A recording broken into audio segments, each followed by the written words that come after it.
दोस्तों, पिछली क्लास में हमने आपसे राजस्थान प्लेन और पंजाब प्लेन की बात की थी।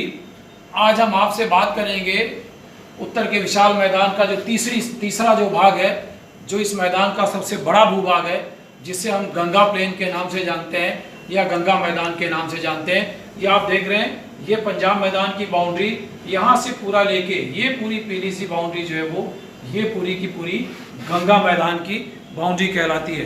तो ये विश्व के सबसे उपजाऊ मैदानों में से एक मैदान है, जहाँ भारत की सघनतम आबादी पाई जाती है।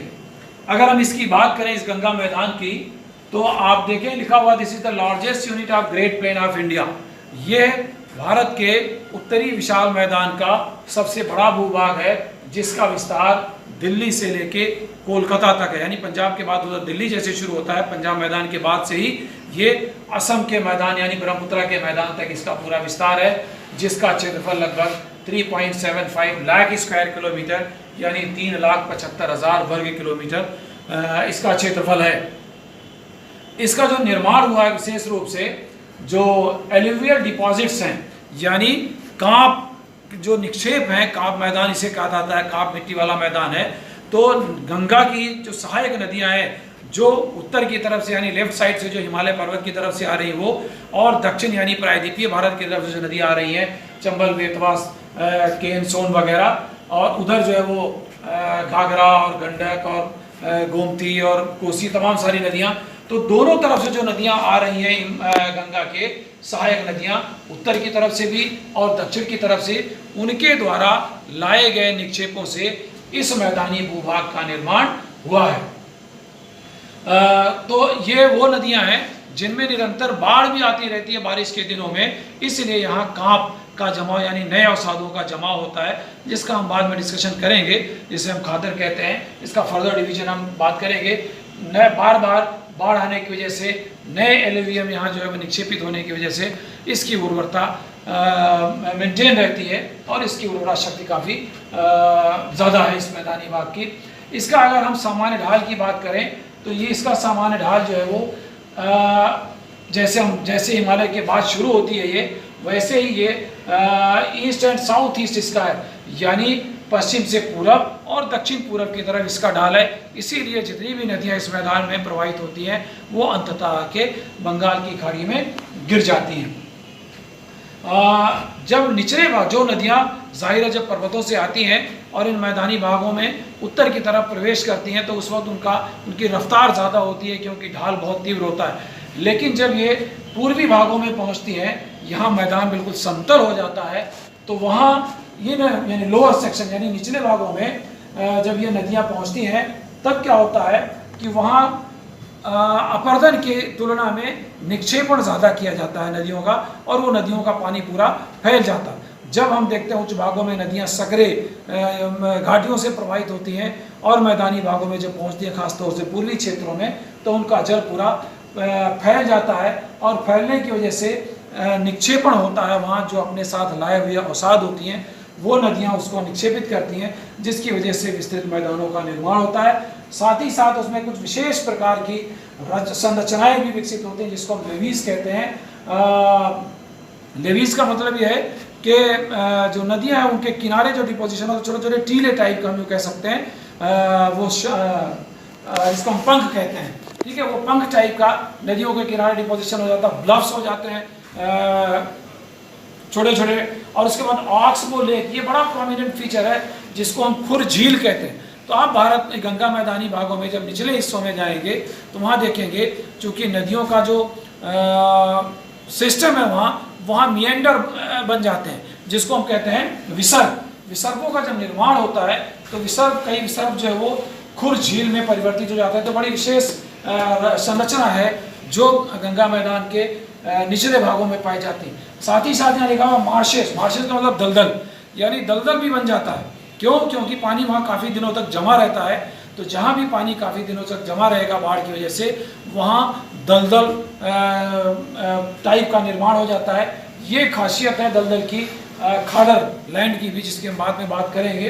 तो वहाँ दलदल प्रकार की मृदा का निर्माण हो जाता है। साथ ही साथ रेवाइंस भी बन जाती हैं। रेवाइंस का मतलब होता है बीहड़, जिसको हम कह सकते हैं। उन बीहड़ों का, जैसे चंबल का बीहड़ है, हम देखते हैं तो जो नदियाँ दक्षिण की तरफ से जाके उसमें मिलती हैं गंगा की, तो लगभग ये सारी नदियाँ बीहड़ों का निर्माण करती हैं, क्योंकि मिट्टी में प्रवाहित होती हैं और गहराई में उनका कटाव करके ये सारी संरचनाएं, ये सारी स्थलाकृतियाँ गंगा के मैदानी भागों की विशेष प्रकार की स्थलाकृतियाँ हैं।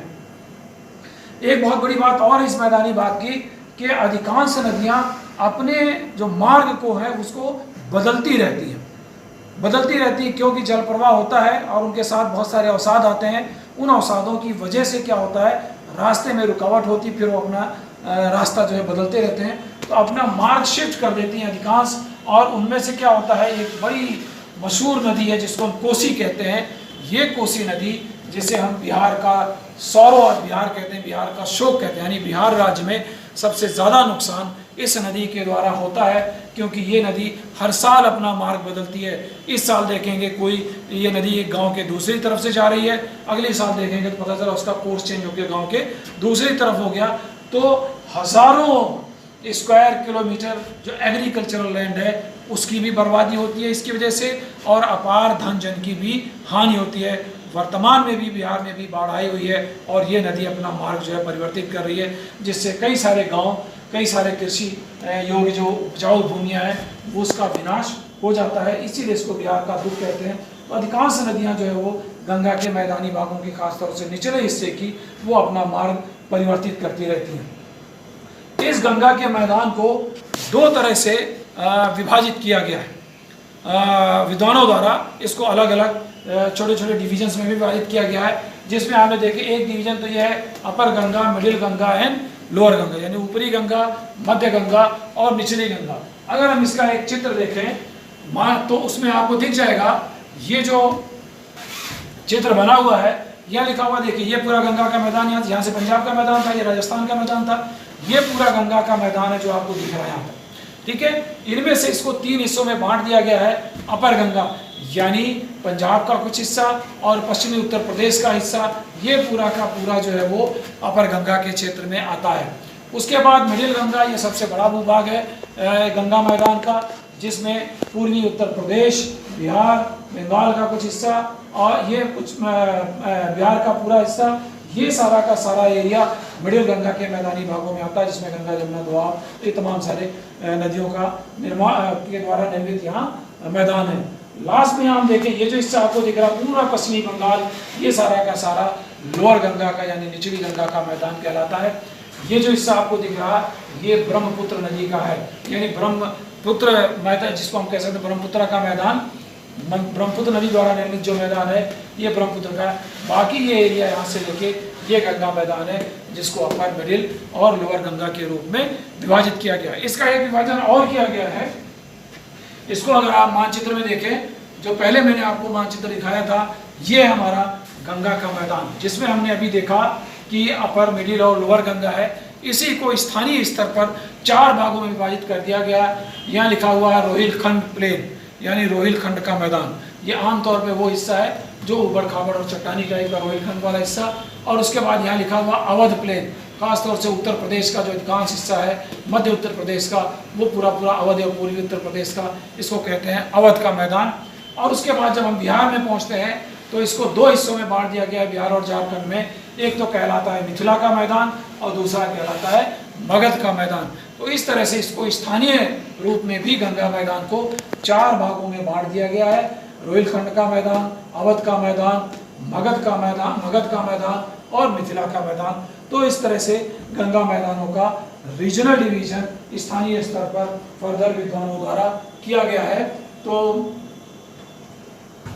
ये हमारी बात थी गंगा मैदान के बारे में। और ये गंगा मैदान विश्व के सब, जैसा कि मैंने आपसे कहा, उपजाऊ मैदानों में से है, सघन कम आबादी वाला है। यहाँ अधिकांश जो फसलें हैं वो इसी मैदानी भाग में उगाई जाती हैं, चाहे वो रबी फसल हो, चाहे वो खरीफ की फसलें हो। खासतौर से जो इसका पूर्वी भाग है, वर्षा की मात्रा अधिक होने की वजह से चावल की कृषि बहुत ही एक्सटेंसिव, बहुत विस्तृत स्तर पर इन मैदानी भागों में की जाती है।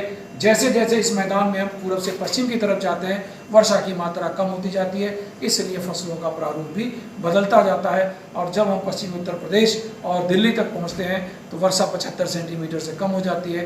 परिणाम स्वरूप यहाँ सिंचाई के साधनों की उपलब्धता के आधार पर गेहूं की विकसित कृषि की जाती है। तो इस तरह से ये हमारा पूरा गंगा का मैदान है, जिसका डिस्कशन आपसे मैंने शेयर किया। आज हम अपनी बात यही ख़त्म करेंगे। बाकी जो ब्रह्मपुत्र का मैदान और बाकी इससे बचे हुए हैं, उनका डिस्कशन हम आपसे कल करेंगे। धन्यवाद।